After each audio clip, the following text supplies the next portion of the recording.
आज मी राज्यातल्या 13 कोटी जनतेच्या वतीनं या विजय स्तंभाला 208वा हा शौर्य दिन आहे.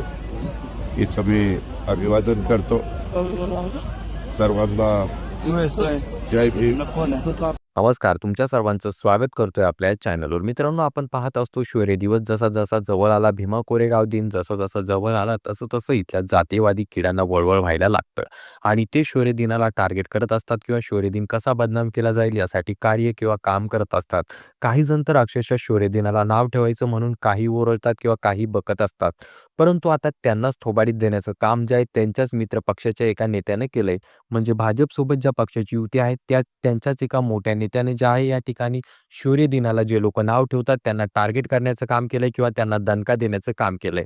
तर नेमकं काय घडलंय आपण पाहणार आहोत. परंतु तत्पूर्वी तुम्हाला विनंती असेल, आपल्या चॅनलवरती तुम्ही जर नवीन असाल तर चॅनलला नक्कीच सबस्क्राईब करा. मित्रांनो, आपल्या सर्वांना माहित आहे शौर्य दिवस जसं जवळ आला तसं या ठिकाणी असणाऱ्या काही जातीवादी लोकांना खास सुटते किंवा जातीवादी किडे जे आहेत ते वळवळ करायला लागतात आणि शौर्य दिन व त्याचसोबत भीमसैनिकांना टार्गेट करतात. फक्त 500 महार कसे लढले असतील किंवा अशा अनेक गोष्टी असतात ज्यावरती ते सवाल करतात आणि त्या ठिकाणी चित्रविचित्र कमेंट करत असतात.